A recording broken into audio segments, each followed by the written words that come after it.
दोस्तों नमस्कार। ये है मार्गदर्शन फॉर सिविल सर्विसेज। मैं अनुराग चौधरी। दोस्तों असिस्टेंट प्रोफेसर परीक्षा के लिए महत्वपूर्ण अध्ययन सामग्री के अंतर्गत इस वीडियो में प्रस्तुत है भारतीय संविधान एवं राज्य व्यवस्था से संबंधित इम्पॉर्टेंट स्टडी मटेरियल। इसमें हम भारत की संसद गठन कार्य और शक्तियों से संबंधित महत्वपूर्ण प्रश्नों को कवर करेंगे जो आपके आगामी परीक्षाओं के लिए बहुत ही उपयोगी हैं। तो आइए शुरू करते हैं आज का वीडियो। भारतीय संविधान एवं राज्य व्यवस्था के अंतर्गत संसद से संबंधित महत्वपूर्ण प्रश्न। दोस्तों भारत की संसद जो है बहुत ही महत्वपूर्ण विधायी निकाय है। ये कानूनों का निर्माण करती है और संसद जो है संघीय सरकार का विधायी अंग है। संसदीय शासन प्रणाली जो है ये वेस्टमिंस्टर मॉडल अपनाने के कारण भारतीय शासन व्यवस्था में संसद का विशेष महत्व है। संविधान के भाग 5 के अंतर्गत अनुच्छेद 79 से 122 तक संसद के गठन, संरचना, प्रक्रिया, शक्ति आदि का वर्णन किया गया है। तो याद रखिएगा, विधायिका जो है भारत की विधायिका, इसको संसद कहा जाता है। संसद में राज्यसभा, लोकसभा और राष्ट्रपति शामिल होते हैं। संसद संघीय सरकार का विधायी अंग होता है और संसदीय शासन प्रणाली अपनाने के कारण भारत की शासन व्यवस्था में संसद का विशेष महत्व है। और याद रखिएगा, संविधान के भाग 5 के अंतर्गत अनुच्छेद 79 से 122 तक संसद के गठन, संरचना, प्रक्रिया और शक्ति आदि का वर्णन किया गया है। अनुच्छेद 79 देखिए, अनुच्छेद 79 के अनुसार भारत की संसद राष्ट्रपति, राज्यसभा और लोकसभा से मिलकर बनती है। संसद में 2 सदन होते हैं, उच्च सदन और निम्न सदन। दोस्तों 2 सदनों में उच्च सदन को राज्यसभा और निम्न सदन को लोकसभा कहा जाता है। राष्ट्रपति संसद के किसी भी सदन का सदस्य नहीं होता, लेकिन वह संसद का अभिन्न अंग है। संसद द्वारा पारित कोई विधेयक तब तक कानून नहीं बनता जब तक राष्ट्रपति उसे अपनी स्वीकृति नहीं दे देता। तो इसी कारण दोस्तों भारतीय संसद में राज्यसभा, लोकसभा और राष्ट्रपति शामिल हैं। लोकसभा और राज्यसभा द्वारा पारित कोई विधेयक तब तक कानून नहीं बनता है जब तक राष्ट्रपति उसे अपनी स्वीकृति नहीं देता। इसलिए भारतीय संसद के अंतर्गत लोकसभा और राज्यसभा के साथ राष्ट्रपति को भी शामिल किया गया है। अब आइए राज्यसभा के बारे में जान लेते हैं। दोस्तों राज्यसभा की संरचना का उल्लेख अनुच्छेद 80 में किया गया है। याद रखिएगा, आर्टिकल 80 में राज्यसभा की संरचना का उल्लेख है और राज्यसभा की अधिकतम सदस्य संख्या 250 निर्धारित है। याद रखिएगा, राज्यसभा की अधिकतम जो सदस्य संख्या है वो 250 निर्धारित है। इसमें से 238 सदस्य राज्यों और संघ शासित प्रदेशों से अप्रत्यक्ष रूप से निर्वाचित होते हैं, जबकि 12 सदस्य राष्ट्रपति के द्वारा मनोनीत किए जाते हैं। यहाँ पर आइए देख लेते हैं दोस्तों राज्यसभा के सदस्य संख्या को इस चार्ट के माध्यम से। इसमें संघ और राज्य यानी राज्य और केंद्र शासित प्रदेश और राज्यसभा के सदस्य संख्या दर्शाई गई है। आप देखिए, आंध्र प्रदेश में राज्यसभा के सदस्यों की संख्या आंध्र प्रदेश से 11, असम से 7, छत्तीसगढ़ से 5, गुजरात से 11, हिमाचल प्रदेश से 3, झारखंड से 6, इसी तरह केरल से 9, महाराष्ट्र से 19, मेघालय से 1, नागालैंड से 1, ओडिशा से 10, पंजाब से 7, सिक्किम से 1, त्रिपुरा से 1, उत्तराखंड से 3 और तेलंगाना से 7 हैं। और अन्य राज्यों में अगर आप देखेंगे तो आप देखिए, अरुणाचल प्रदेश से 1 राज्यसभा सीट है और बिहार से 16, गोवा में 1, हरियाणा में 5 और जम्मू कश्मीर से 4। देखिए बहुत ही महत्वपूर्ण है, जम्मू कश्मीर से 4 और कर्नाटक 12, बहुत ही महत्वपूर्ण है।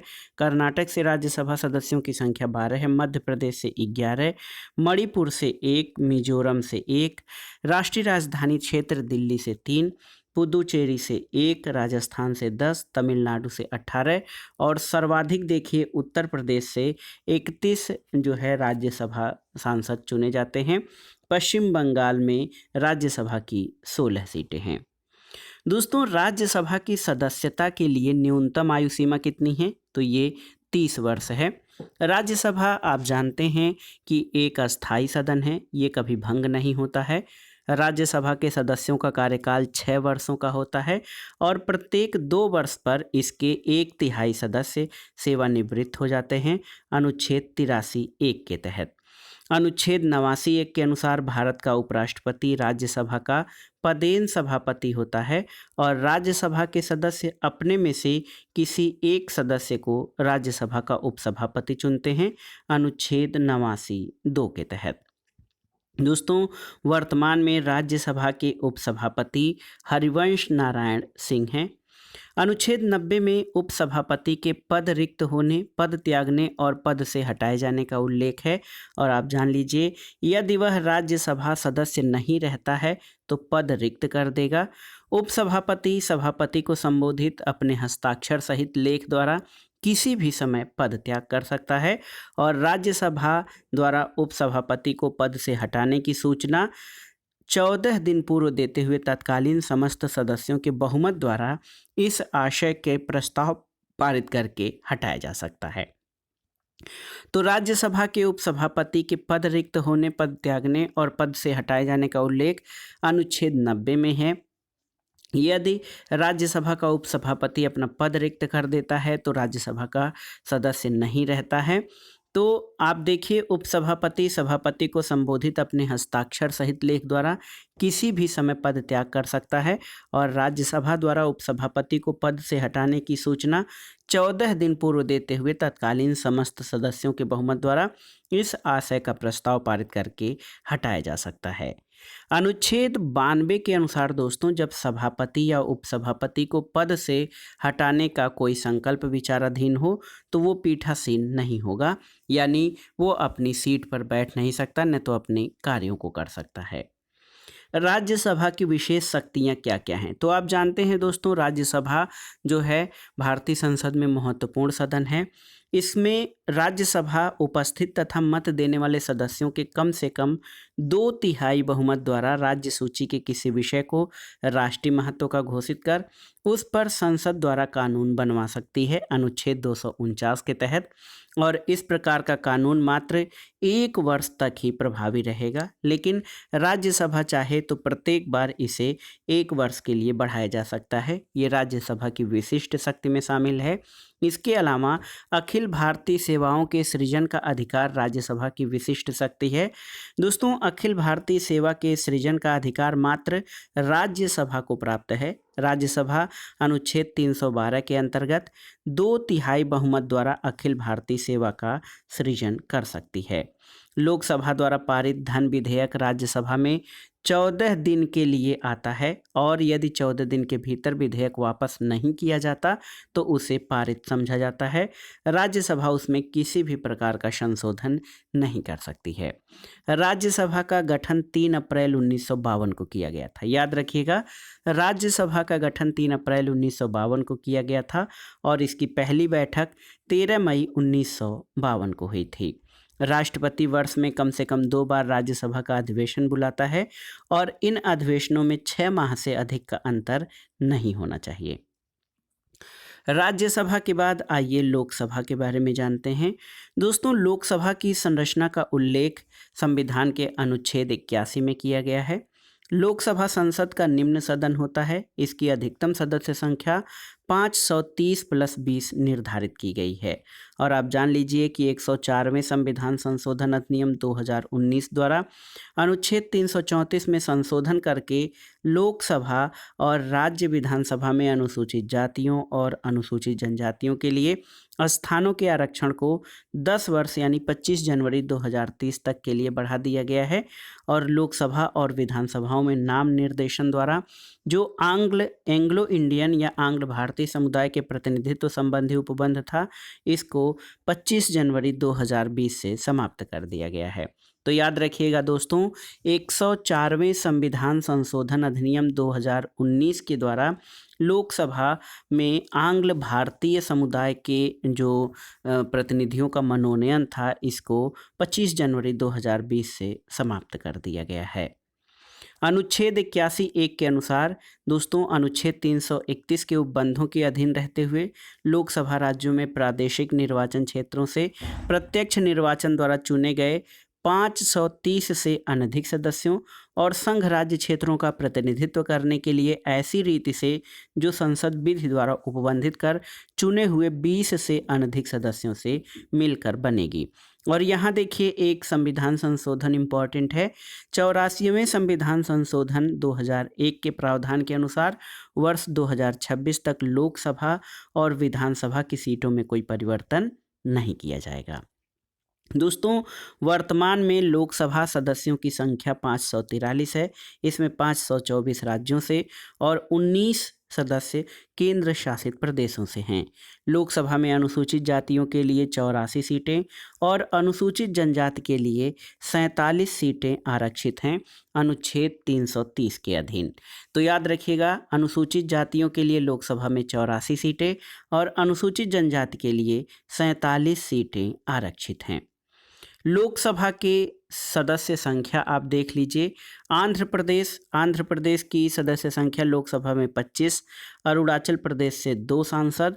असम में लोकसभा सीटों की संख्या 14 है, बिहार में 40, छत्तीसगढ़ में 11, गुजरात में 26, गोवा में 2, हिमाचल प्रदेश में 4, हरियाणा में 10, झारखंड में 14, जम्मू कश्मीर में 5 लोकसभा सीटें हैं, केरल में 20, कर्नाटक में 28, मेघालय में 2, महाराष्ट्र में 48। देखिए, महाराष्ट्र में 48, मणिपुर में 2, मध्य प्रदेश में 29, मिजोरम में 1, नागालैंड में 1, उड़ीसा में 21, पंजाब में 13, राजस्थान में 25, सिक्किम में 1, तेलंगाना में 17, तमिलनाडु में 39, त्रिपुरा में 2, उत्तर प्रदेश में सर्वाधिक 80 लोकसभा सीटें हैं, उत्तराखंड में 5, पश्चिम बंगाल में 42, अंडमान निकोबार द्वीप समूह में 1, दिल्ली राष्ट्रीय राजधानी क्षेत्र में दोस्तों देखिए 7 लोकसभा सीटें हैं, दादरा नगर हवेली तथा दमन द्वीप से 2, चंडीगढ़ में 1,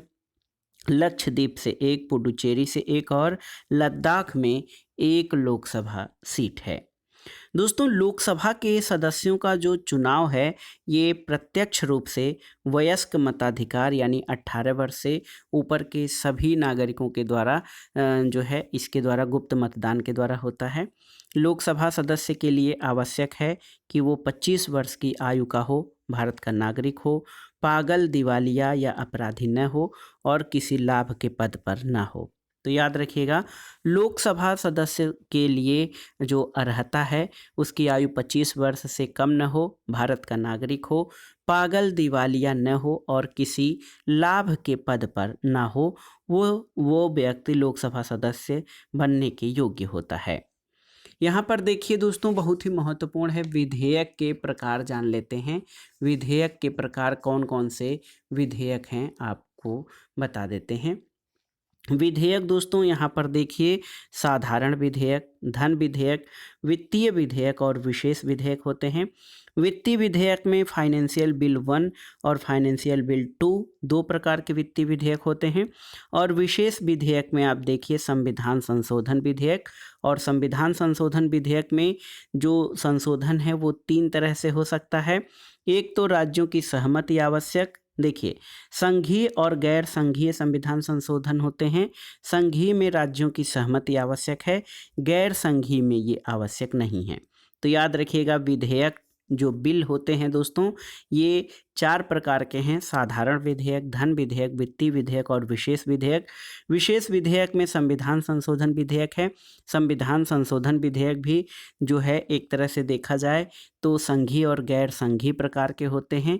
संघीय प्रकार में राज्यों की सहमति आवश्यक होती है, गैर संघीय में राज्यों की सहमति आवश्यक नहीं है।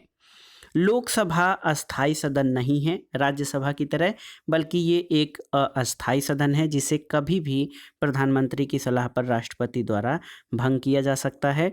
लोकसभा का कार्यकाल सामान्यतः 5 वर्ष होता है। और आप जान लीजिए दोस्तों, आपातकाल के समय संसद विधि द्वारा लोकसभा के कार्यकाल में वृद्धि कर सकती है, जो 1 वर्ष से अधिक नहीं हो सकता है।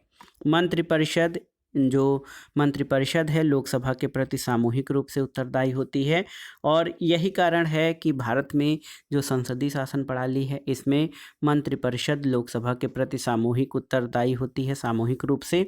और लोकसभा में जो कोरम या गणपूर्ति है कुल सदस्य संख्या का 1/10वां भाग यानी 55 सदस्य होता है।